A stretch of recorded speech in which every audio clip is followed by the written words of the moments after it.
은혜 받으실 말씀은 욥기 6장 13절에서 30절 말씀입니다. 나의 도움이 내 속에 없지 아니하냐, 나의 지혜가 내게서 쫓겨나지 아니하였느냐. 피곤한 자 곧 전능자 경외하는 이를 패한 자를 그 벗이 불쌍히 여길 것이오늘. 나의 형제는 내게 성실치 아니함이 시냇물의 마름 같고 개울의 잦음 같구나. 얼음이 녹으면 물이 검어지며 눈이 그 속에 감추었을지라도 따뜻하면 마르고 더우면 그 자리에서 아주 없어지나니. 때를 지은 객들이 시냇가로 다니다가 돌이켜 광야로 가서 죽고 대마의 떼들이 그것을 바라보고 스바의 행인들도 그것을 사모하다가 거기 와서는 바라던 것을 부끄리고 낙심하느니라. 너희도 허망한 자라. 너희가 두려운 일을 본즉 겁내는구나. 내가 언제 너희에게 나를 공급하라 하더냐. 언제 나를 위하여 너희 재물로 예물을 달라더냐. 내가 언제 말하기를 대적의 손에서 나를 구원하라 하더냐. 포악한 자의 손에서 나를 구속하라 하더냐. 내게 가르쳐서 나의 허물된 것을 깨닫게 하라. 내가 잠잠하리라. 옳은 말은 어찌 그리 유력한지. 그렇지만 너희의 책망은 무엇을 책망함이뇨. 너희가 말을 책망하려느냐. 소망이 끊어진 자의 말은 바람 같으니라. 너희는 고아를 제비 뽑으며 너희 벗을 매매할 자로구나. 이제 너희가 나를 향하여 보기를 원하노라. 내가 너희를 대면하여 결코 거짓말하지 아니하리라. 너희는 돌이켜 불의한 것이 없게 하기를 원하노라. 너희는 돌이키라. 내 일이 의로우니라. 내 혀에 어찌 불의한 것이 있으랴. 내 미각이 어찌 괴우를 분변치 못하랴. 샬롬 성가대의 찬양과 니시 오케스트라의 연주가 있겠습니다.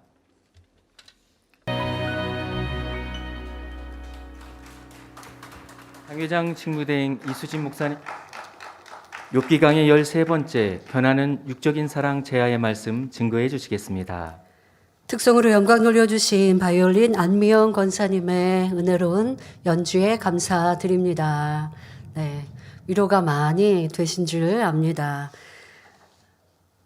강단 헌화 소개합니다. 해외 지교회입니다. 사랑하는 목자님을 만나 크고 놀라운 권능과 진리의 가르침으로 영적인 믿음과 새 예루살렘의 소망을 갖게 하신 아버지 하나님께 영광을 올려드립니다.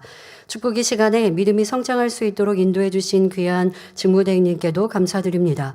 근본 성경 읽기를 통해 아버지 하나님의 사랑과 긍휼의 마음을 더 깊이 느낄 수 있었습니다. 직무대행님과 하나 되어 열심히 신부단장하며 영적인 장수로 변화되길 소망합니다. 저희 교회 창립 3주년을 맞아 감사의 마음을 담아 강단 헌화를 드립니다. 네, 축하합니다. 감사합니다. 저녁 예배 전 가족 찬양제 있었는데요. 사랑하는 성도님들 행복하고 은혜롭게 시청하셨을 것 같습니다. 대회가 진행되고 있는데 원장님께서 이렇게 제 방에 오셨어요. 그러더니 눈물을 이렇게 머금으시면서 너무 감동스러워서 지금 이렇게 찬조한다고 하면서 출전팀 10팀에게 각각 10만 원씩 찬조하고 싶다고 이렇게 가지고 올라오셔서 이따 시상식 때 전해 주시겠는데요. 여러분들에게도 큰 감동이 되셨을 거라 생각됩니다. 뭐 실력 향상도 그렇고요. 또 작년보다도 또 율동도 무용도 가미하시면서 더 행복했고, 또 아이 출전한 팀, 작년은 한 팀이었는데 또 올해는 또 그 외의 팀들도 있어서 아이들의 목소리 왜 이렇게 맑고 청아한지요. 너무나 은혜와 감동이 되는 시간들이었습니다. 출전하신 모든 팀들에게 감사를 드리고요.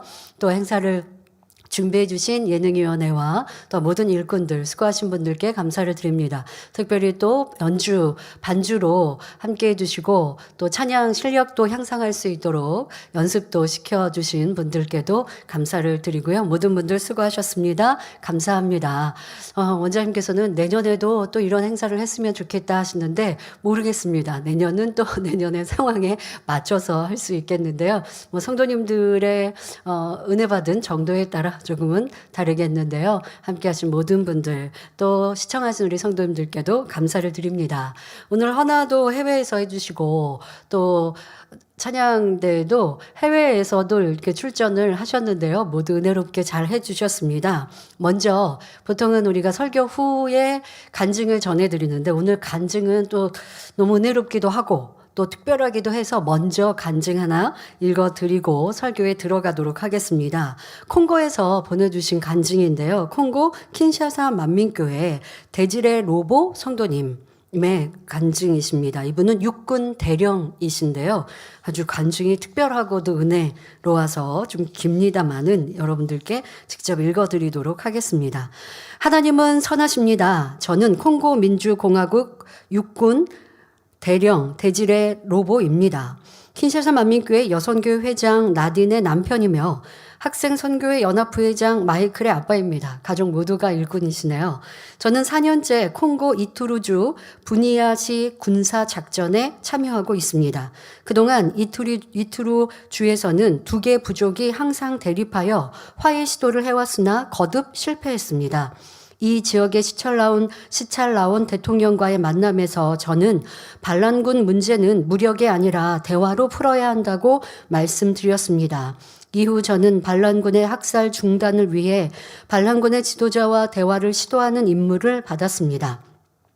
사실 반란군은 정부군만 아니라 아이나 노인을 포함한 일반 시민도 살해하는 상황이었습니다. 그러니까 우리나라에서는 잘 이해되지 않는 상황이죠. 하지만 이제 해외 곳곳에서는 이런 반란군과 정부군의 대립이 전쟁과 같은 그런 어려움들, 또 일반 시민들에게도 위협이 되는 일들을 곳곳 뉴스에서 보게 되는데요. 지금 이 나라도 그런 상황입니다. 임무를 부여받았으나 저는 반란군 주둔 지역에 가면 즉시 인질로 잡힐 것이 뻔하니 이번 임무는 불가능할 것이라고 생각했습니다. 그러나 대통령이 믿고 맡긴 임무이니 감당해야 했습니다. 우리가 반란군과 대화를 시도하는 동안 사람들이 살해되는 것을 지켜봐야 했습니다. 저는 대통령의 명령을 거스르지 않고 임무를 이루기 위해 목숨을 바쳐야 한다고 결론 내렸습니다. 대화를 시도하던 중에 반란군 측에서 우리를 만날 의사를 보였고 무장 해제하고 소수 대표자만 동행하여 오라고 말했습니다. 그러니까 이런 일이 쉽지 않은데 그렇게 이제 요청을 해왔습니다. 작전 수행 상황에서 약 100여 명의 군인들이 늘 따라다녔지만 이분은 대령이시니까 본인이 어떤 일들을 이렇게 임무를 할 때는 100여 명의 군인이 항상 함께 했는데 반란군에서는 이제 소수만 오라고 요청을 했고 그래서 반란군에게 신뢰감을 주기 위해 비무장 상태로 올해 2월 16일 지역 대표자들과 함께 반란군 지역에 들어갔습니다. 동행하는 많은 군인들을 다 놓고 그리고 지역 대표자들과만 동행을 하신 거예요. 그런데 이것은 우리를 잡기 위한 반란군의 계략이었습니다. 반란군은 우리를 만나자 바로 결박하였고 그들의 우상과 죽은 자의 영혼을 숭배하는 신당의 영매에게 우리를 죽일지 여부를 물었습니다. 그러니까 보통 보면 이제 우리나라의 역사를 이렇게 보면 무당이 이렇게 영매 역할을 하지 않습니까? 그래서 귀신의 소리를 듣고 전달하는 이런 영매자에게 지금 잡아온 저들을 죽일지 물었다고 합니다. 신당의 영매는 저희를 죽이라고 했습니다. 반란군은 우리를 땅에 엎드리게 하고 칼을 갈았고 시체를 태울 불을 피우기 시작했습니다. 반란군 지도자 중 한 명이 우리에게는 말을 했습니다. 이제 반란군 지도자 중에 한 명이 얘기를 했습니다. 우리에게는 우리의 신 코데도가 있다. 너희 신이 너희를 구하는지 보도록 너희도 너희 신에게 구하라고 말했습니다. 그리고 우리 중에서 부족 대표자 한 명을 죽이려고 했습니다. 그때 저도 모르게 벌떡 일어나 이재록 박사님의 하나님이라고 중얼거렸습니다. 그들은 비웃으며 너의 신이 박사냐? 동양의 신을 섬기냐? 라고 놀렸습니다. 저는 울며 계속 이재록 박사님의 하나님이라고 중얼거렸습니다. 그때 반란군의 대장으로 보이는 사람이 걸려온 전화를 받더니 통화를 끊고 오늘 죽이지 않고 다음 날 죽이겠다고 말했습니다. 그들은 우리를 숲에 있는 지하 감옥에 가두었습니다. 항상 우상을 섬기는 영매의 뜻에 따라 포로를 죽여왔기에 영매의 뜻을 거스르고 저희를 살려둔 것 자체가 기적이었습니다. 지금 이렇게 내일 죽이겠다고 한 것 자체가 이분들이 생각하기엔 놀라운 일입니다. 저는 지하 감옥에서 탈출하여 살 수 있다고 기대하지는 않았지만 반란군에게 성결의 복음을 전하면서 나를 교회에 보내달라고 요청했습니다. 그러니까 죽음은 기다리고 있지만 끝까지 전도를 하고 상급상하실 마음이셨나 봐요. 이렇게 끝까지 하나님을 놓지 않고 전도하시면서 이제 본인의 신앙에 대해서 얘기했습니다. 놀랍게도 그들은 주일에 교회에 가도록 허락해 주었습니다. 교회에 들어가자마자 죽음에서 살려주신 하나님을 찬양하는 기도를 올렸습니다. 옆에서 제 기도를 들은 교회의 성도들이, 그러니까 이분을 혼자 보내진 않았겠죠. 그들이 이제 같이 뭐 보초를 서면서 데려가긴 했겠지만, 가서 뭐 교회에 어쨌든 지금 생명이 안전하다라는 것은 아니지만 그래도 교회에 앉아 있는 그 자체가 얼마나 감동이셨겠습니까? 그래서 그렇게 찬양을 하고 기도를 올렸더니 옆에서 제 기도를 들은 교회의 성도들이 간증해 달라고 요청하여 간증과 함께 성결의 복음과 이재록 박사님에 대해 전했습니다. 반란군은 제가 설교하는 것을 막았지만 말씀의 은혜를 받은 그 교회 담임 목사와 성도들의 요청으로 무사히 설교를 마칠 수 있었습니다. 하나님의 예비하신 응답의 문은 교회 목사님이었습니다. 목사님은 지하 감옥이 있는 지역에서 콩고 정부군 캠프까지 가는 탈출로를 알고 있는 유일한 사람이었습니다. 말씀에 감동을 받은 목사님은 저를 탈출시켜야겠다고 주관을 받으셨고 탈출로를 알려주었습니다. 저는 하나님의 보호하심 가운데 무사히 탈출하기 위해 7일 금식을 하며 기도했는데 하나님께서 응답해 주셨습니다. 그러니까 저들은 분명 반란군은 내일 죽이겠다고 하지만 내일도 죽이지 않았고 여러 날이 흘렀습니다.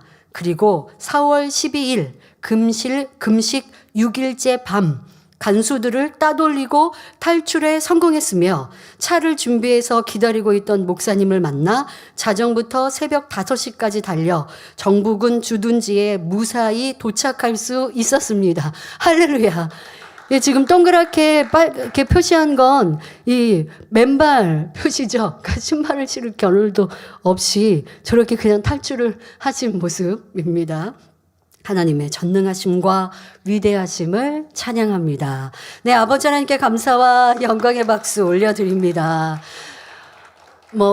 지금 저분께서는 교회에서 본인의 상황을 간증하신 사진 이제 마지막 보셨고요. 제가 읽어드린 이 글로 그 긴박했던 상황을 여러분들이 조금은 느끼셨겠지만 어찌 다 전달을 받으셨겠습니까? 그런데 정말 죽을 수밖에 없는 상황에서 하나님을 의지하고 목자의 하나님을 부를 때 저들은 비웃은 것 같지만 결국 죽일 수 없는 거예요.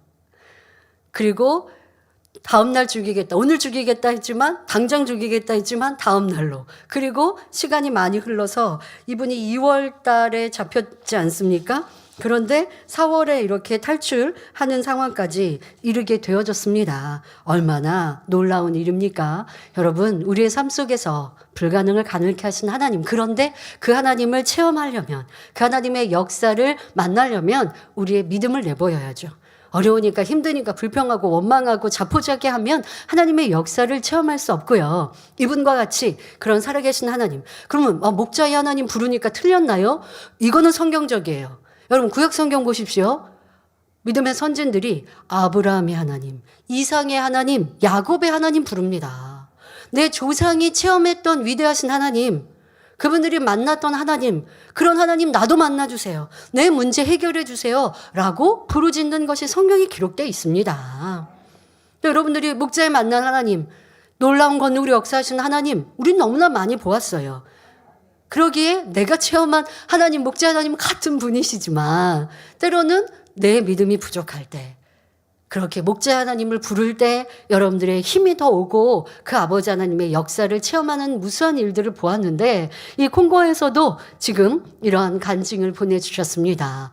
지어서 지금 거짓말로 할 수 없습니다. 절대 그렇지 않아요, 이 재단은. 그러면 그런 일들은 여러분들에게 이미 밝혀졌을 거예요. 절대 여러분들을 기분 좋게 하기 위해 믿음 갖게 하려면 진실만 말해야지 거짓으로 할 수 없어요.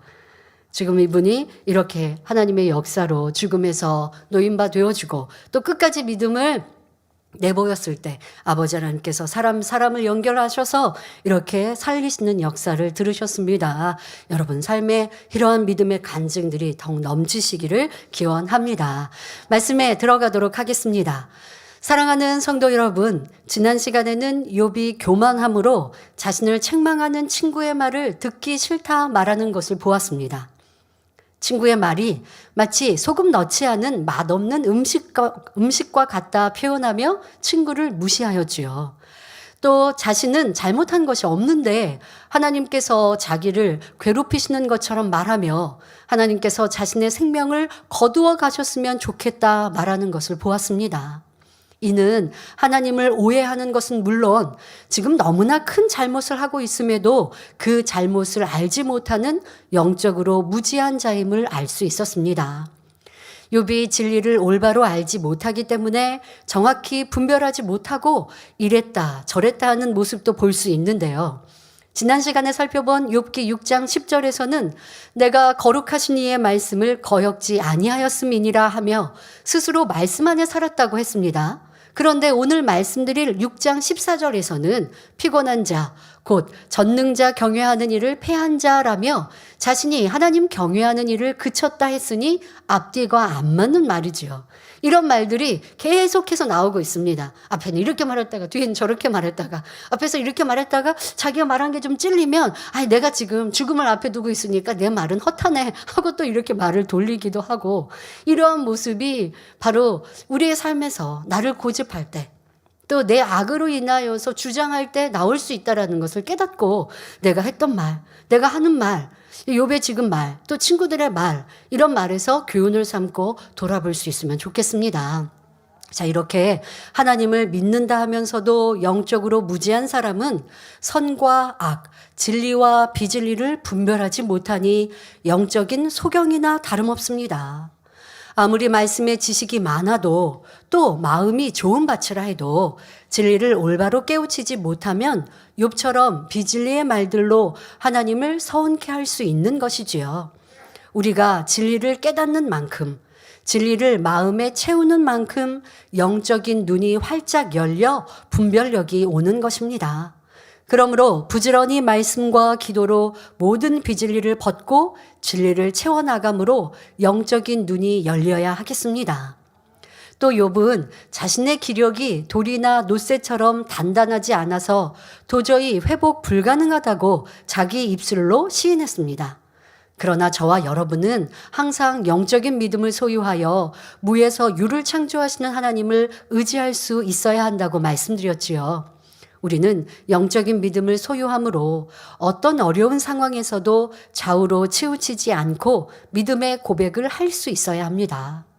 영적인 믿음이란 무에서 유를 창조하신 하나님을 믿고 자신이 배운 지식이나 생각에 맞지 않아도 하나님 말씀이라면 아멘하며 한번 믿은 것은 현실과 조건에 상관없이 변개하지 않는 것입니다.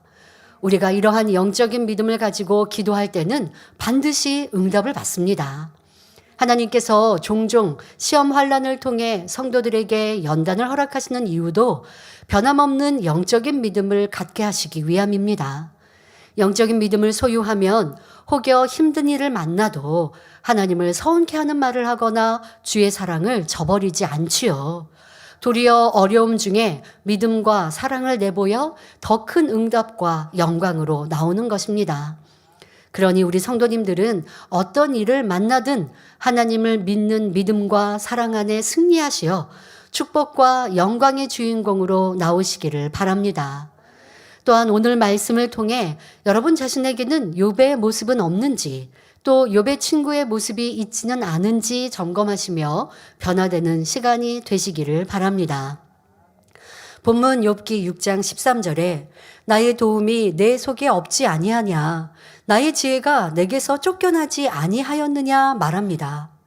욥은 옛날에는 나에게 물질도 많아서 많은 사람들을 도와줄 수 있었지만 이제는 도와줄 만한 것도 없어졌구나. 학문이 뛰어나고 지혜롭기로 유명했던 나였지만 지금은 그러한 것도 사라졌구나라고 고백하고 있습니다.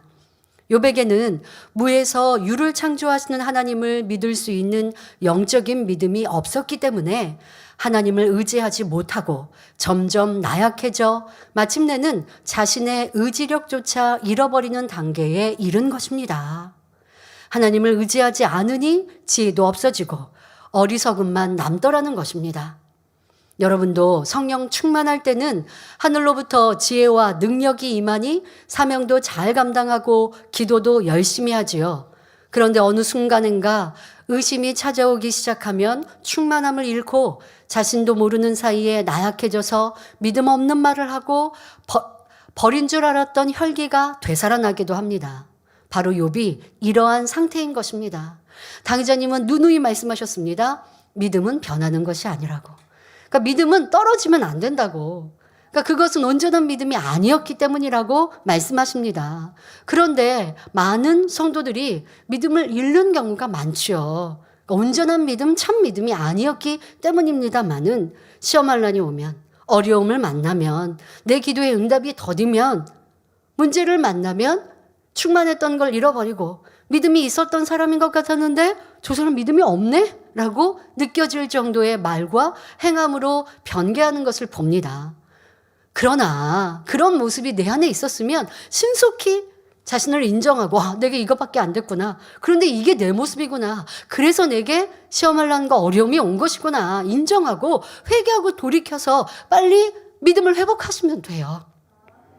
그러면 사랑의 하나님, 긍휼의 하나님은 사랑의 눈으로 여러분을 바라보시고 응답해 주십니다. 그런데 내 믿음이 떨어졌다고 하나님이 아니 계신 게 아닌데 왜 내 믿음이 떨어지면 하나님의 살아계심도 부정합니까? 위대하신 하나님도 아니 계십니까? 결코 아니죠. 내가 부족할수록, 내가 힘을 잃을수록 더 위대하신 하나님을 붙들고 찾아가는 여러분이 되어야 할 것입니다. 그런데 욥은 하나님을 믿는 그 믿음까지 지금 점점 잃어버린 고백을 하고 있는 것이지요. 근데 충만함을 잃으면 그래요. 참 믿음을 갖지 못할 때는 그리해요. 근데 그게 맞다는 게 아닙니다. 그걸 빨리 고쳐서 온전한 믿음, 참 믿음, 변함없는 영적인 믿음 되라고 시험도 오고 연단도 오고 인경 경작도 받는 거예요. 그러니 그런 모습을 스스로가 인정하고 또 주변에 그런 사람이 있을 때에 의아할 것이 아니라 저 사람이 지금 연단 중에 더 단단해지고 있구나. 그러니 내가 기도해 줘야겠구나. 이렇게 바라보면 되는 것이지 믿음 좋은 줄 알았는데 저 사람 믿음 불량받은 게 다 거짓이었나 봐. 이렇게 판단하고 정죄하는 것도 내 악이요 죄의 담을 쌓는 것이고요. 누구도 판단하지 마시고 그가 믿음이 있었는데 믿음을 지금 잃어버린 것 같다면 기도로 도와주시고 응원해 주는 우리의 모습이 되어야지. 욥의 친구들처럼 욥을 힘들게 하고 괴롭게 해서 계속 악을 바라게 해서는 아니 되어질 것입니다. 믿음은 변하지 않으나 변하는 믿음, 육의 믿음을 가진 내 모습이라면 그 또한 자신을 인정하고 변함없으신 아버지 하나님을 붙드는 우리가 되어야겠습니다. 욥은 또한 6장 14절부터 15절에 피곤한 자, 곧 전능자 경외하는 이를 패한 자를 그 벗이 불쌍히 여길 것이오늘 나의 형제는 내게 성실치 아니함이 시냇물의 마름 같고 개울의 잦음 같구나 말하고 있습니다. 비가 오면 시냇물이 불어나지만 가뭄이 지속되면 물이 말라버립니다. 개울물도 풍성한가 싶으면 어느 순간 잦아들어 바닥이 드러나는 것을 볼 수 있지요. 욥은 물이 넘쳤다가도 이내 말라버리는 시내나 개울처럼 친구들의 마음이 한결같지 않음을 비유하고 있는 것입니다. 즉, 친구야, 내가 전에 돈도 있고 가족들도 있고 건강할 때는 나를 사랑하고 존경하였거늘 내가 모든 것을 잃어버리니 그 사랑이 어디 있느냐? 비가 오지 않으면 시냇물이나 개울이 말라버리듯 너도 그렇게 변하지 않았느냐라고 지적하고 지금 말을 돌려서 이렇게 책망하고 있는 것입니다. 그러니까 너희 친구들에게 너희가 나에 대한 사랑을 지금 저버린 거야 라고 지적하고 있는 거예요. 욥은 친구들로부터 따뜻한 위로를 바랬는데 도리어 욥에게 악하다는 등 하나님을 의지하라는 등 감정 속에 질책하며 권면하는 친구가 괘씸했습니다. 물론 엘리바스가 욥을 감정 있는 말로 찌르고 상처를 준 것은 당연히 옳지 않습니다. 더욱이 자기보다 의로운 욥을 판단하고 정죄했으니 큰 잘못이지요. 그렇다고 이 상황에서 욥의 친구들이 욥을 무조건 위로만 해주어야 할까요? 우리가 시험 환난 속에 있을 때 누군가의 위로를 기대하지만 육적인 위로는 더욱 나약하게 만들 뿐 결과적으로 도움이 되지 않습니다. 사랑 자체이신 예수님께서도 제자들을 대함에 있어서 항상 온유하고 부드럽게만 대하신 것이 아닙니다. 예수님께서 바다 위로 걸어오시는 것을 본 베드로는 마태복음 14장 28절에 주여 만일 주시어든 나를 명하사 물 위로 오라 하소서라고 믿음의 고백을 합니다. 제자들이 다 지금 두려워하는 거죠. 물 위를 걸어오시는 분을 볼 때. 그때 유령인 줄 알고 두려워하고 있는데 지금 예수님인 줄 알아본 거예요. 그러니 베드로는 혼자, 제자들은 다 믿음의 고백을 못하는데 베드로는 혼자 믿음으로 주시어든 저도 걷게 해주세요라고 고백합니다. 자, 이 얼마나 반가운 믿음의 고백입니까? 이에 예수님께서 오라 하시니 베드로는 배에서 내려 물 위로 걸어서 예수님께로 갔지요. 그런데 베드로가 바다 위를 걸어가다가 풍랑을 보니 이내 무서워하여 물속으로 빠져들어가고 말았습니다. 이때 예수님께서는 베드로야 큰일 날 뻔했구나. 얼마나 놀랬니. 그래도 그만큼이라도 걸었으니 기특하구나 라고 위로해 주신 것이 아니라 오히려 믿음이 적은 자여 왜 의심하였느냐라고 책망하셨습니다. 베드로는 다른 제자들이 생각지도 못할 믿음을 내보였으니 예수님께서 칭찬을 해 주실 수도 있는데 도리어 책망하신 이유는 무엇일까요? 베드로를 영적으로 사랑하셨기 때문이죠. 바로 이러한 책망이 있었기에 베드로는 교만치 않고 후일 큰 권능의 사도가 될 수 있었던 것입니다. 마찬가지로 우리는 시험 환난이 닥친 사람에게 육적인 위로를 주는 것이 아니라 하나님의 말씀으로 깨우쳐 주어야 합니다. 그렇다고 해서 무조건 상대를 지적하고 책망을 하라는 것이 아닙니다. 아무리 진리의 말이라도 욥의 친구처럼 감정 속에서 권면한다면 상대가 그 말에 담긴 악을 느끼니 오히려 마음 문을 닫아버리게 됩니다. 그러니 상대를 진정 사랑하는 마음으로 또한 상대의 믿음의 분량에 맞추어 깨우쳐 줄 때 상대방도 마음 문을 열고 다시 일어설 수 있는 힘을 얻을 수 있는 것입니다. 만약 실패한 자나 공고한 자에게 참으로 안 됐습니다 하며 육적인 위로만 해준다면 이 사람은 영적인 힘을 얻는 것이 아니라 더욱 나약해져서 믿음 없는 말로 하나님을 서운케하며 원수마귀가 기뻐하는 말을 하게 될 것입니다. 그러므로 반드시 하나님 말씀으로 깨우쳐 주되 영적인 사랑으로 권면하여 상대가 힘을 얻어 기도하고 믿음으로 승리할 수 있도록 도와주시기 바랍니다.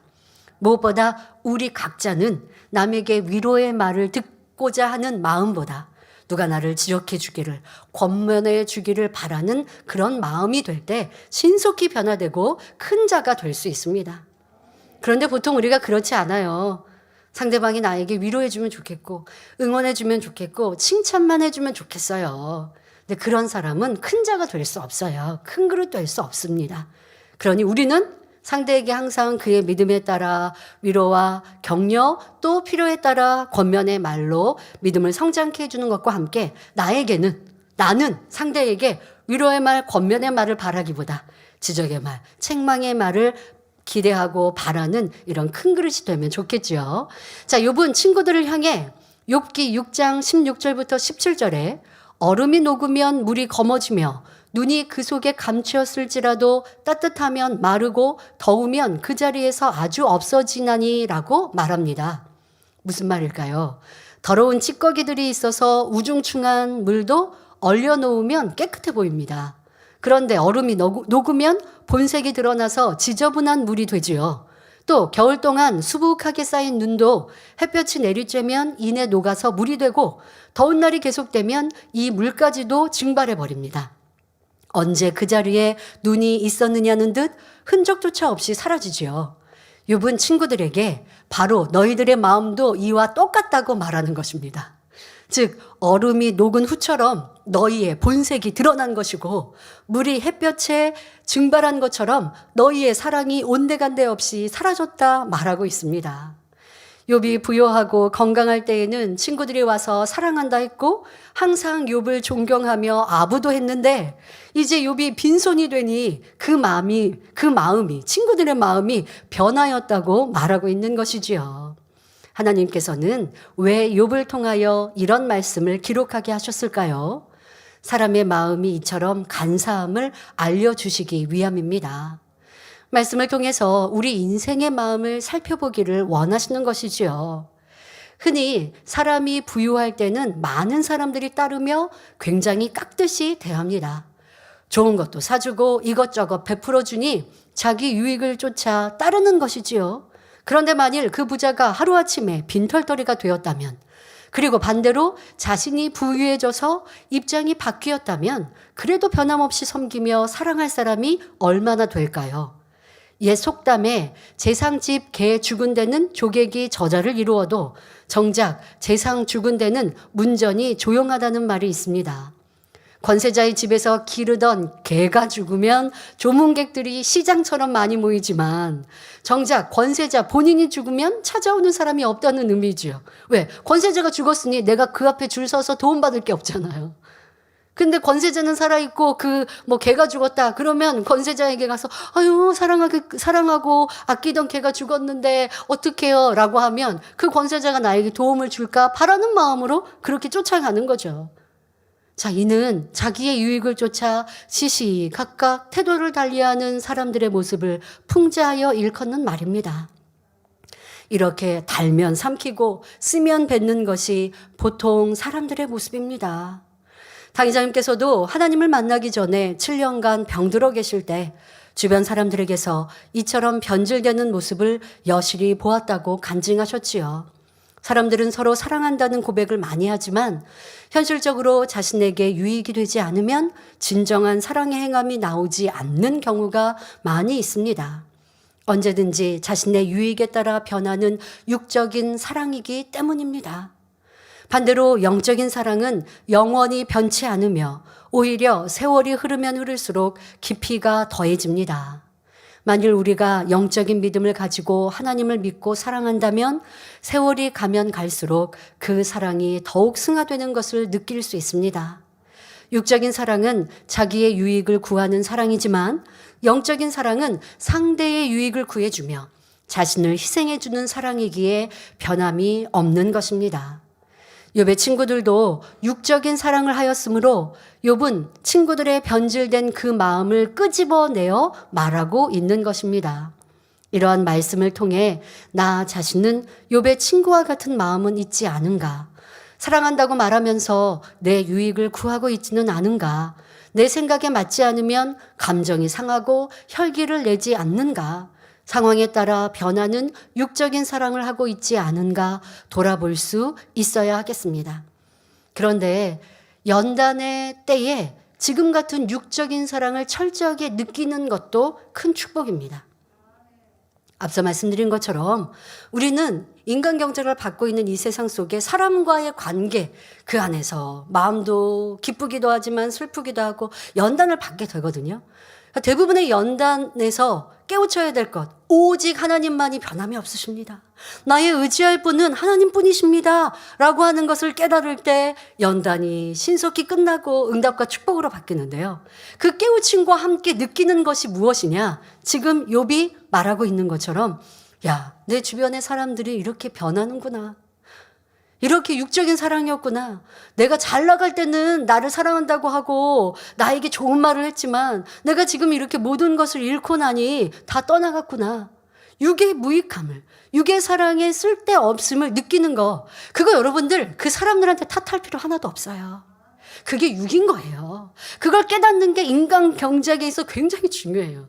그러면 그걸 깨달으니까 슬프다, 힘들다, 괴롭다, 나는 혼자인가 봐. 이러라고요? 아니요. 그러니 아버지 하나님만을 의지하는 거예요. 야, 전에는 내가 저 사람한테 위로도 받았고 내가 힘들고 어려우면 내가 또 잘하면 칭찬도 해주고 나한테 와서 위로도 해줬던 사람인데 지금 내가 어려움을 겪으니까 야, 이거 안면 몰수하고 이렇게 나를 뒤에서 또 험담하는구나. 그러면 얼마나 힘들어집니까? 괴로워집니까? 슬퍼집니까? 그럴 필요가 하나도 없는 거예요. 내가 왜 사람을 바라봤는가? 내가 왜 사람을 의지했는가? 오직 여호와 하나님만을 바라보아야 하는데, 오직 반석 되신 주님만을 따라가야 하는데, 내가 왜 사람을 의지하고 사람을 바라봤다가 이렇게 실망하는가? 내가 어리석구나. 내 믿음이 온전치 않고 내 신앙이 온전치 않았구나라는 것을 깨달으라고 연단을 받는 거거든요. 그러니 여러분, 누군가 나를 붙잡고 사랑할 때도요, 사람을 의지하고 바라볼 것이 없는 거예요. 그러나 여러분들 혼자 사는 사람처럼 그렇게 이게 사랑은 무익하니까 내가 사람들 바라보지 말고 그냥 혼자 가야지 하고 주변을 돌아보지 말라는 거 아니에요. 그러니 나는 육의 사랑을 하지 말고 나는 영의 사랑을 나누어야지, 영의 사랑을 해야지. 상대에게 희생하고 베풀고 주었는데 그 사람이 왜 나에게 이렇게 변함없는 사랑을 하지 않고 변질되었을까로 슬퍼하지 말고, 나는 변하지 않는 사랑으로 주고 베풀어도 받고자 하지 말고, 그로 인하여 실망하지 말고 그냥 주었으면 준 것이고, 오늘 데이비도 말씀하시잖아요. 내가 누가 내 형제가 힘들고 어려울 때 나한테 이거 좀 도와주세요, 아니면 돈 좀 꺼주세요 했어요. 내가 여유가 있으면 꾸어주지 말고 그냥 주고, 이자 받을 필요도 없고 아니 원금 받을 필요도 없어. 내가 능력이 있다면 그리할 수 있는 이러한 사랑, 나는 이런 사람이 돼야지, 계산하는 사람 되지 말고 영적인 사랑을 주는 사람, 주고도 바라지 않는 이런 마음을 가져야지라고 깨닫고 행한다면 그 사람은 연단을 잘 받은 사람입니다. 그것이 연단의 때 꼭 있게 되거든요. 지금 욥이 느끼는 이 지금 슬픔의 감정, 친구들이 육의 사랑이어서 변질되었어라고 지금 계속 말하고 하고 있어요. 계속 이어서 말하고 있거든요. 그런데 지금 욥은 친구들을 지적하고자 말하고 있는데, 그 안에서 아버지 하나님은 우리의 변하는 사랑, 사람의 변질되는 사랑을 깨달으라고 당부하고, 또 오늘 욥의 이 표현을 통해서 우리에게 깨우침을 주시고자 하는 거고요. 여러분들의 삶에서 꼭 연단이 아니어도 우리의 붙들리는 오직 여호와 하나님이라는 것, 그래서 그 하나님으로 만족하고 기뻐하셔야지, 사람으로 인하여, 물질로 인하여, 육으로 인하여 만족했다가는 결국 실망한다라는 걸 아시고 영적인 사랑으로 승화되는 우리 모두가 되시기를 바랍니다. 계속하여 욥기 6장 18절부터 20절에 때를 지은 객들이 시냇가로 다니다가 돌이켜 광야로 가서 죽고, 대마의 떼들이 그것을 바라보고 스바의 행인들도 그것을 사모하다가 거기 와서는 바라던 것을 부끄리고 낙심하느니라 말합니다. 오래전 사막지대를 연상해 보시기 바랍니다. 사람들은 사막을 지날 때 물을 마시기 위해 시냇가를 찾아 떼를 지어 다닙니다. 그런데 만일 물을 구하지 못하면 다시 광야로 갈 수밖에 없고 결국 죽게 되지요. 대마의 떼들도 스바의 행인들도 그것을 사모하다가, 즉 물 얻기를 바라며 갔다가 물을 얻지 못하면 부끄러워하며 낙심한다고 말합니다. 이 말 또한 욥이 친구들의 모습을 비유한 것입니다. 욥에게 물질이 풍성할 때에는 친구들과도 서로 사랑이 있고 정답게 지냈었는데, 이제는 친구들이 욥에게 와서 얻을 것을 얻지 못하니 본색이 드러나 부끄러워하며 낙심한다는 것이지요. 하나님께서는 우리 인생의 마음이 그러하다 말씀하십니다. 가령 어떤 사람이 상대에게 도움을 기대하며 부탁을 했는데 거절당했다고 합시다. 이때 거절할 수밖에 없는 상대의 입장을 생각한다면 서운해하거나 불편해하지 않을 것입니다. 그런데 처음에 부탁할 때는 간이라도 빼어줄 것처럼 상냥하고 공손했었는데 막상 거절당하면 이내 안색이 변하여 싸늘하게 돌아섭니다. 이러한 사람은 하나님께도 마찬가지입니다. 하나님께서 기도에 응답해 주실 때는 하나님 감사합니다. 하나님은 정말 사랑이십니다. 저는 전능하신 하나님을 믿고 사랑합니다. 라고 고백합니다. 이러했던 사람이 막상 본인이 원하는 때에 응답이 오지 않으면 어떠합니까? 하나님께 끝까지 구하지 못하고 불평, 불만 가운데 의심을 가지고 믿음이 흔들리는 모습을 볼 수 있지요. 처음 주님을 만났을 때는 나를 구원해 주신 은혜가 너무 커서 늘 감사가 끊이지 않았습니다. 그런데 어느 순간 이러한 첫사랑을 잃어버리고 하나님께서 왜 나에게는 축복을 안 주시나, 왜 응답을 안 해주시나 하며 세상을 바라보기도 하는 것입니다. 하나님께서는 우리가 이처럼 간사한 육의 속성을 발견하여 버리기를 원하십니다. 계속해서 본문을 보시면 욥기 6장 21절부터 23절에 너희도 허망한 자라, 너희가 두려운 일을 본즉 겁내는구나. 내가 언제 너희에게 나를 공급하라 하더냐? 언제 나를 위하여 너희 제물로 예물을 달라더냐? 내가 언제 말하기를 대적의 손에서 나를 구원하라 하더냐? 포악한 자의 손에서 나를 구속하라 하더냐 말합니다. 욥은 변론을 계속하다 보니 점점 감정이 격해졌습니다. 욥이 가만히 보니 친구들이 자신을 위로해주고 불쌍하게 여겨야 하는데 도리어 자꾸 책망하고 나무라니 친구들이 뭔가 오해하고 있다는 생각이 들었지요. 친구들이 나한테 저렇게까지 대할 이유가 없는데 틀림없이 내가 자기들에게 기대려고 하는 줄로 오해하고 있구나라고 판단을 한 것입니다. 욥은 스스로 보기에 아무런 잘못이 없고 오히려 잘하고 있다고 착각하기 때문에 이런 판단을 하기에 이른 것이지요. 그래서 친구들을 향해 너희도 나와 다를 것 없이 허망한 자라 말하며 내가 너희들에게 재물을 공급해 달라고 한 적이 없고 대적의 손에서 나를 구원해 달라고 한 적이 없는데 왜 그리 염려하며 지레 겁을 먹는 것이냐 말하고 있는 것입니다. 이 상황에서 욥의 친구들은 얼마나 답답하겠습니까? 자기들이 하나님 말씀을 연구한 바를 가지고 열심히 욥에게 가르쳤지만 욥은 마음문을 단단히 닫아버리고 들으려 하지 않습니다. 엘리바스는 욥을 생각해서 하나님 말씀으로 이렇게 저렇게 욥을 책망하고 권면도 했습니다. 하지만 이는 감정이 섞인 말이었고 사랑의 말이 아니었기에 욥의 마음문이 열리지 않았고 감동도 깨달음도 없었습니다. 그러니 서로 내가 옳다, 너는 틀렸다 하며 점점 더 감정이 격해져 혈기까지 내면서 변론하게 되었던 것이지요. 많은 사람들이 변론할 때 이런 현상이 벌어집니다. 감정이 나서 서로 변론하다 보면 마음에 없는 말이나 해서는 안 될 말이 나오기도 하고 온갖 오해나 판단, 심지어 욕설까지 나오기도 합니다. 세상 사람들 사이에 이런 일이 있으면 누군가 중재하며 술 한잔하며 쉽게 풀기도 하지만 만일 믿음의 형제 간에 이런 일이 생긴다면 용서하지 못하고 꽁한 마음이 오래가는 경우를 볼 수 있습니다. 심지어 법정 송사로까지 이어지는 경우도 있지요. 우리가 거의 매일같이 올리는 주기도문에는 우리가 우리에게 죄 지은 자를 사하여 준 것 같이 우리 죄를 사하여 주옵시고 라는 내용이 있습니다. 나는 형제를 용서하지 않았으면서 열심히 주기도문을 한다면 어찌 진실한 기도를 할 수 있겠는지요. 그러므로 하나님께서는 변론하지 말라고 말씀하십니다. 변론하다 보면 반드시 원수마귀 사단이 개입하게 됩니다. 사단이 자꾸 감정을 틈타 서로 미워하게 만들며 원수를 맺도록 이끌어가는 것이지요. 감정을 가지고는 아무리 좋은 말로 권유한다 해도 소용이 없는 것입니다. 그러므로 사도 바울은 고린도 교회 성도들에게 권면하기를 다투어서 허물을 드러내고 악한 사람이 되는 것보다는 차라리 속는 것이 낫다고, 손해보는 것이 낫다고 말씀하고 계십니다. 고린도전서 6장 7절에 너희가 피차 송사함으로 너희 가운데 이미 완연한 허물이 있나니, 송사하면 그것이 잘못되었고 허물이고 죄라고 하시는 거죠. 차라리 불의를 당하는 것이 낫지 아니하며 차라리 속는 것이 낫지 아니하냐 말씀합니다. 송사하지 말고 그냥 손해보고 도리어 그냥 어려움을 당하는 게 도리어 선한 성도다라고 가르치고 있는 것입니다. 형제끼리 변론하거나 송사하지 말고 자신이 차라리 허물을 뒤집어 쓰라는 것이며 짓는 자가 되라고 말씀하시는 것입니다. 요즘 세상에는 송사 참 많죠.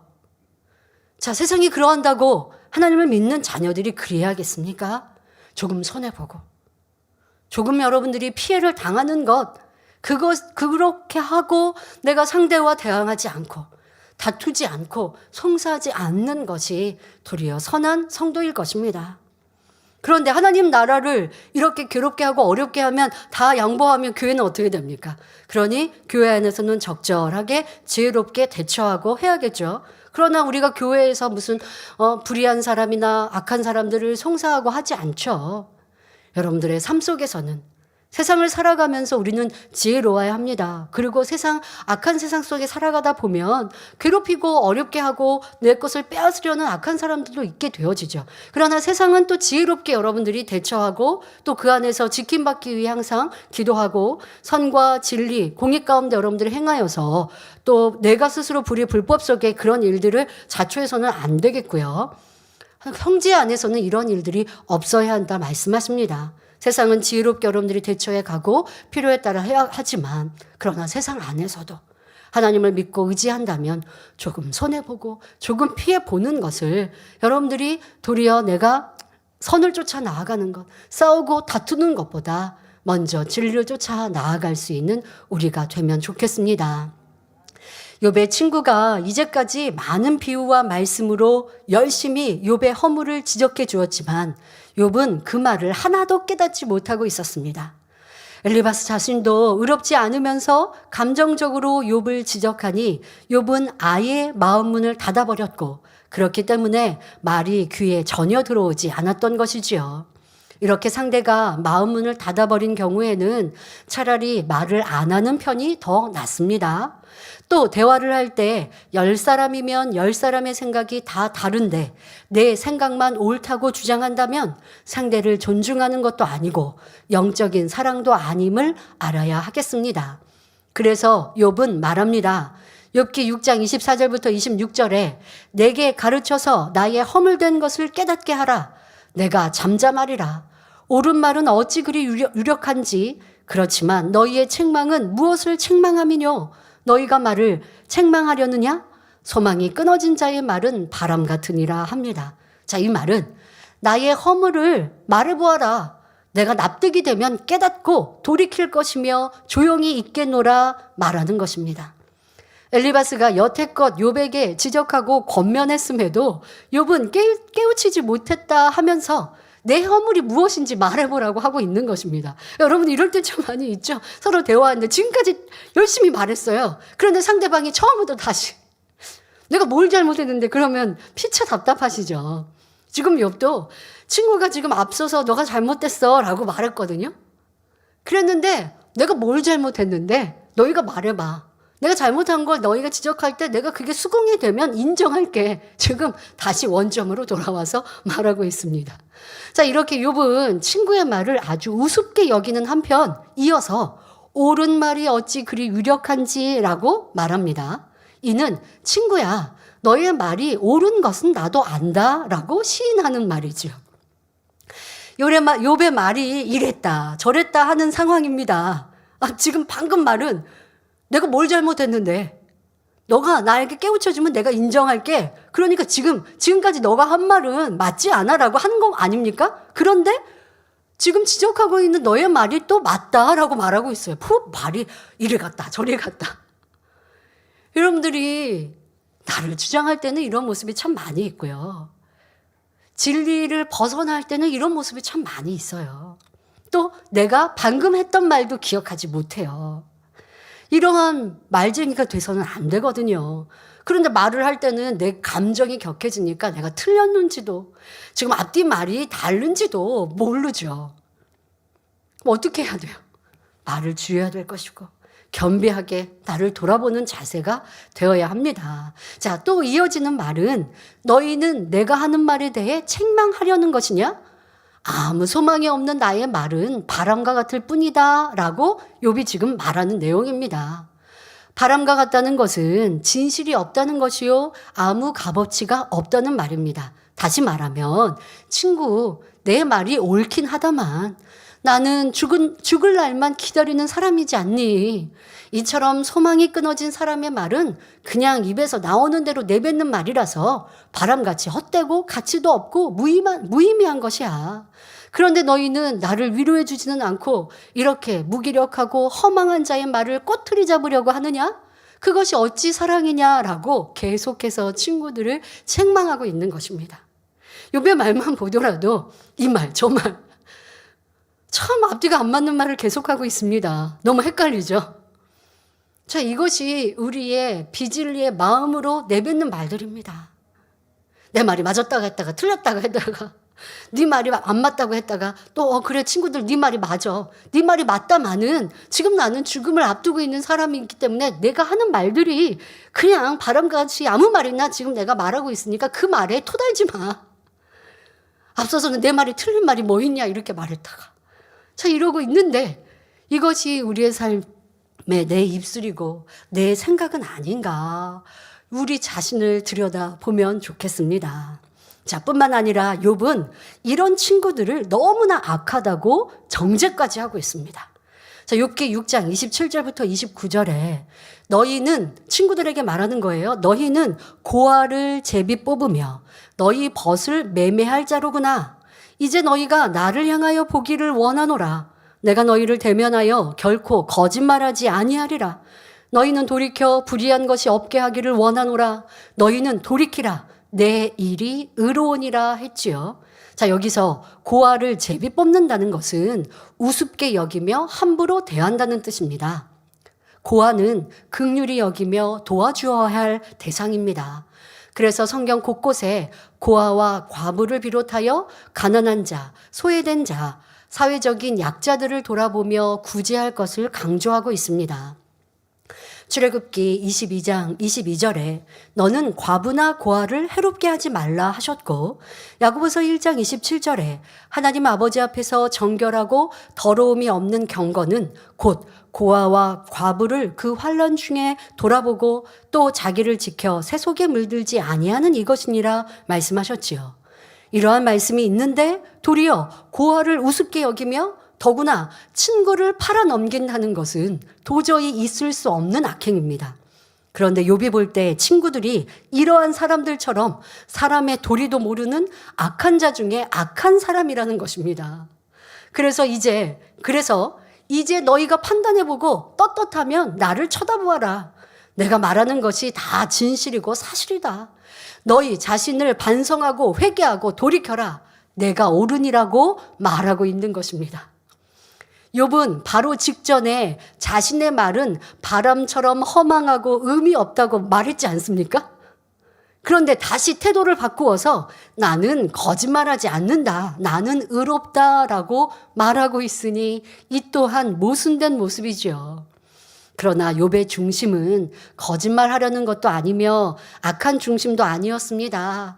다만 진리를 온전히 알지 못하였고 스스로 잘하고 있으며 의롭다고 생각했기 때문에 자기를 발견하지 못하고 자신의 허물을 보지 못하고 있을 뿐입니다. 욥의 친구들은 욥을 위해 말을 했지만 이로 인해 욥은 감정을 갖게 되었으며 오히려 실족시키는 결과를 가져왔습니다. 특히 영혼들을 갈무리하는 주의 종이나 일꾼들은 이러한 점에 주의해야 합니다. 권면을 할 때 분명히 옳다고 생각되는 것이라도 감정이 없는 가운데 온유한 말로 하는 것이 중요합니다. 그렇지 않으면 상대가 깨우치지도 못하는 것은 물론 도리어 마음 문을 닫아버릴 수 있습니다. 덕과 사랑으로 권면할 때에 원수마귀 사단이 역사하지 못하고 상대방이 마음의 문을 열고 받아들일 수 있는 것입니다. 또한 나 자신이 말씀대로 행하면서 권면할 때 그 말에 권세가 따르지요. 그런데 여기서 이제 너희가 나를 향하여 보기를 원하노라 한 것은 욥의 입장에서 하는 말이지만 역으로 하나님께서 여러분 자신이 욥의 친구의 모습은 아닌지 또한 욥의 모습은 아닌지 돌아보기를 원하시는 마음이 담겨 있습니다. 그러므로 한 말씀 한 말씀 놓치지 말고 경청하여 들으심으로 거울을 들여다보듯 자신의 마음을 발견하고 회개할 수 있기를 바랍니다.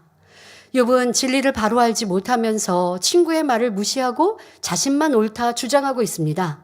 그러면 욥은 왜 자신을 깨닫지 못하는 것일까요? 먼저는 교만하기 때문입니다. 자신은 물질도 많았고 지혜도 높았으며 무엇이든 최고였는데 하나님이 이유 없이 나를 쳐서 고통 중에 있다고 생각하니 자신을 발견할 수가 없습니다. 그러니 친구가 깨우쳐 준다 해도 들으려 하지 않았고 오히려 친구가 잘못되었다고 책망하고 있는 것입니다. 잠언 16장 18절에 교만은 패망의 선봉이라 말씀했고 고린도전서 10장 12절에 선줄로 생각하는 자는 넘어질까 조심하라 말씀하십니다.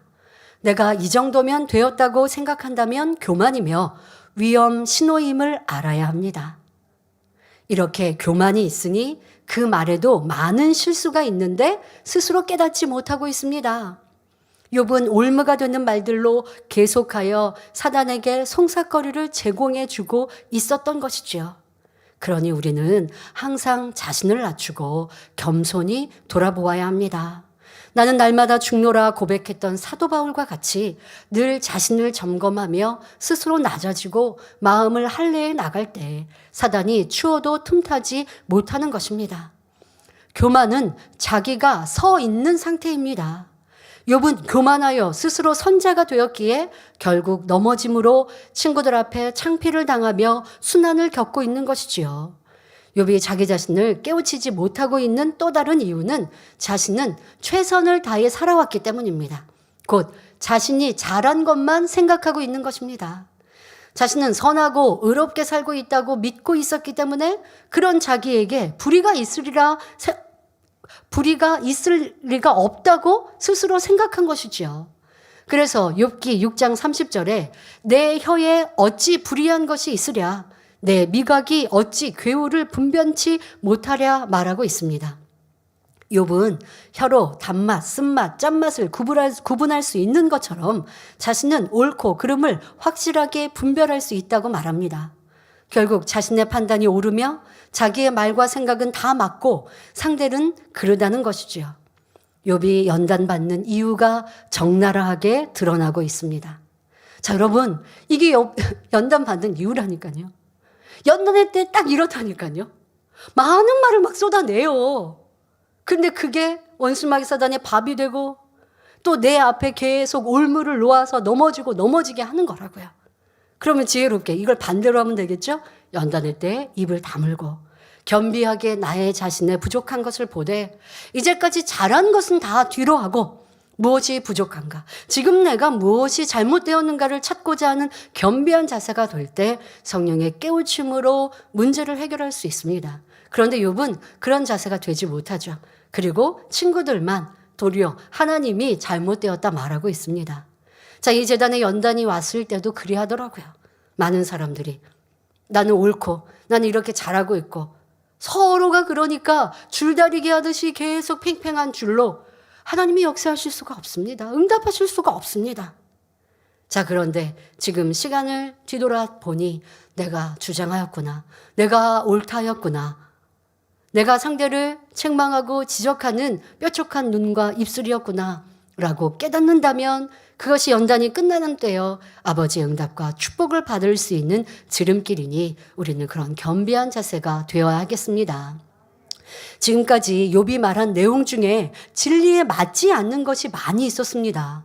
그러나 욥은 자신의 말은 모두 의롭고 정당하다 주장하며 친구들의 말은 악하다고 잘못되었다고 단정을 짓고 있습니다. 전혀 권면을 받아들일 자세가 되어 있지 않은 모습이지요. 그러나 우리는 아무리 진리를 많이 알고 있다 해도 또 지금까지 내가 열심히 살았고 최선을 다했고 충성했고 잘하였다 해도 누가 깨우쳐 주면 아멘으로 받고 자신을 돌아볼 수 있어야 합니다. 윗분의 권면은 물론 설령 아랫사람의 권면이라도 겸손히 받으려는 마음 자세가 되어야 하겠습니다. 그런 겸비한 자세가 될 때 신속히 변화될 수 있는 것입니다. 결론을 말씀드립니다. 사랑하는 성도 여러분, 오늘은 자신의 유익에 따라 변하는 육적인 사랑과 감정이 담긴 권면의 무익함에 대해 살펴보았습니다. 욥은 환경과 조건에 따라 변질되는 육적인 사랑이 서글펐습니다.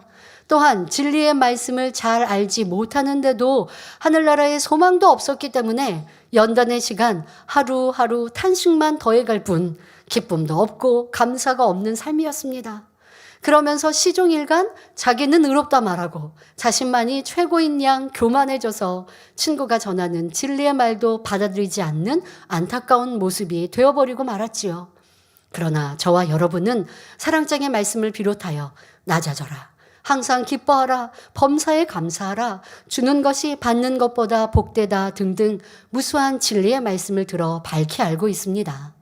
이러한 말씀에 순종하여 변치 않는 영적인 사랑을 이루고 하나님 앞에 항상 기쁨과 감사의 향을 올리며 더욱 겸손하여 낮아지고 섬길 수 있어야 하겠습니다. 어린 소자의 말이라도 귀담아 들으며 책망받기를 즐겨하는 겸손한 자가 될 때 하나님의 은혜가 크게 임할 것입니다. 야고보서 4장 6절에 하나님이 교만한 자를 물리치시고 겸손한 자에게 은혜를 주신다 하신 말씀처럼 겸손한 자가 되어 하나님의 크신 은혜 가운데 신속히 변화되고 아름다운 참 자녀로 나오시기를 주님의 이름으로 축원합니다. 말씀 상고하시면서 함께 기도하시겠습니다. 좋으신 아버지 하나님, 오늘은 욥이 친구들을 향해 느낀 육의 사랑의 무익함에 대하여 슬퍼하며 애통하며 또한 친구들을 지적하는 말씀을 통해 우리 자신의 육의 사랑이 어떠했는지를 살펴보았고 또한 육의 사랑을 바라는 우리의 모습이 얼마나 어리석인지를 느낄 수 있었습니다. 또한 자기는 옳다 하는 욥의 모습이 교만하여 친구들의 겉면의 많은 말들도 무시하고 나는 옳다라고 말하는 그 모습 자체가 연단을 더 계속하여 받을 수밖에 없었던 이유임을 깨달았습니다. 이러한 내 모습은 없었는가 돌아보고 이젠 더 겸비하고 겸손한 모습으로 신속히 자신을 발견하고 변화되는 우리 모든 성도님들 될 수 있도록 축복하여 주옵소서. 감사드리며 우리 주 예수 그리스도의 이름으로 기도하옵나이다. 아멘. 당회장님의 환자를 위한 기도를 받겠습니다. 아픈 곳이나 연약한 곳 위에 손을 얹고 기도받으시고 아프지 않은 분들은 가슴에 손을 얹고 마음의 소원을 위해 믿음으로 기도받으시기 바랍니다. 할렐루야. 전능하신 사랑의 아버지 하나님, 이 시간 기도받는 모든 성도님들 위해 안수하여 주옵소서. GCN과 인터넷과 화상을 통해 기도받는 지교회와 지성전 그리고 전세계 하나님의 자녀들 위에도 시공간을 초월하여 역사하여 주시기를 원합니다. 믿어지는 믿음을 주시고 부정적인 생각과 의심의 세력을 물리쳐 주옵시며 모든 시험 환난도 물리쳐 주옵소서. 머리부터 발끝까지 오장육부 뼈 마디마디 온몸의 신경 조직 세포 등 아픈 곳마다 성령의 불로 태우시고 근본의 빛으로 역사하여 주옵소서. 예수 그리스도의 이름으로 명하노니 원수마귀 사단 모든 질병 균 연약함아 물러가라. 빛이 여임하라. 모든 불치 난치병도 성령의 불로 태워 깨끗하게 역사하여 주옵소서. 말라리아를 비롯한 모든 풍토병도 물리쳐 주옵소서. 감기, 기침, 열, 몸살, 독감 등 각종 유행성 질병도 다 물러가라. 어떠한 유행성 질병 균도 틈타지 않게 지켜 주옵소서. 위암, 폐암, 간암, 유방암, 자궁암, 대장암, 피부암 등 각종 암과 에이즈, 백혈병, 뇌졸중, 고혈압, 저혈압, 심장병, 폐병, 위장병, 당뇨, 부인병, 피부병, 갑상선 질환과 모든 염증도 깨끗게 하여 주옵소서. 소아마비, 중풍, 관절염, 디스크도 온전케 하여 주옵소서. 요통, 두통, 신경통을 비롯한 모든 통증은 사라질지어다. 간질, 자폐증, 우울증, 조울증, 노이로제 등 모든 정신질환도 물러가라. 모든 마비된 것도 풀어지고 일어나 걷고 뛸지어다. 눈도 잘 보이게 하옵시고 귀도 잘 들리게 하여 주옵소서. 소경은 눈을 뜨고 기머거리는 들으며 벙어리는 말할지어다. 각종 사고, 후유증도 깨끗게 하시고 부러진 뼈도 붙여 주옵소서. 화상 입은 것도 온전케 하옵소서. 화기야 물러가라. 열도 물러가라. 아버지 흉터도 나지 않게 역사해 주시기를 원합니다. 마약을 비롯하여 각종 약물과 독극물 중독도 깨끗함을 입을지어다. 죽은 신경과 세포가 살아나며 죽은 자도 살아나게 하여 주옵소서. 잉태의 축복도 주시기를 원합니다. 잉태 축복을 받으라. 예수 그리스도의 이름으로 명하노니 원수마귀 사단아 하늘 공중 곳에 잡은 악의 영들아 물러가라. 그의 사자들도 물러갈지니라. 이 땅의 악한 영, 더러운 영, 거짓되고 간사한 영, 이간질하고 미혹하는 모든 어둠들은 물러가라. 모든 흉악의 결박을 풀고 어둠아 물러가라. 빛이 여임하라. 아버지 하나님, 부르짖어 기도할 수 있는 능력을 주시고 죄를 버리고 성결될 수 있는 능력을 주옵소서. 영혼이 잘됨같이 범사에 잘되게 하시고 가정의 복음화도 이루어 주시기를 원합니다. 한 주간도 모든 사고와 재앙으로부터 지켜주시고 불통이 없는 형통한 삶을 살 수 있도록 축복해 주옵소서. 성령의 불담으로 천군 천사와 주님의 불꽃 같은 눈동자로 모든 하나님의 자녀들과 가정, 일터, 사업터를 지켜주시기를 원합니다. 학생들에게 지와 명철을 더하시고 공부도 할 수 있는 뜨거운 마음과 열정도 더하여 주옵소서. 마음과 생각을 세상에 빼앗기지 않도록 지키시고 하나님을 뜨겁게 사랑하는 학생들로 축복하여 주옵소서. 하나님의 자녀들이 먹으나 마시나 입으나 무엇을 하든지 하나님 앞에 영광 돌리는 삶이 되게 축복하여 주시기를 원합니다. 나는 하나님을 만났노라, 체험했노라, 응답 받았노라, 축복 받았노라, 간증하는 입술이 되게 역사하여 주옵소서. 아버지 하나님 감사합니다. 홀로 영광 받으옵소서. 우리 주 예수 그리스도의 이름으로 기도하옵나이다. 아멘.